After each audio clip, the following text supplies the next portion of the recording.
So may tanong ako sa iyo dahil matagal ka na may lisensya, na dormant lang ha. Ito yung mga sa defensive driving.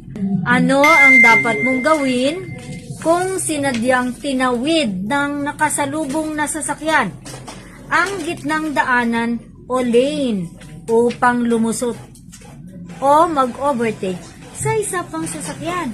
Okay, ang choices mo ay ito. Letter A, maging alerto at bagalan ang takbo o huminto kung kinakailangan. Letter B, bumusina at panatilihin ang bilis ng pagtakbo. O letter C, pailawin ang headlight. Siga ay tagmata. Okay, sa palagay mo, letter A. A, very good. Maging alerto. Kaya nga binabawal natin yung paggamit ng cellphone. Yun nga po. Yan, di ba? Kasi pag nagsa-cellphone ka, paano mo mapansin yun? Yung Ha? nasa harapan. Okay. Parang counterflow siya sa'yo. Yun nga, ma'am. Kaso, hindi niya tinignan yung lane niya kung solid Yes. lane or broken lane. O, iniisip niya, carry ng sasakyan ko kasi mabilis. Very good.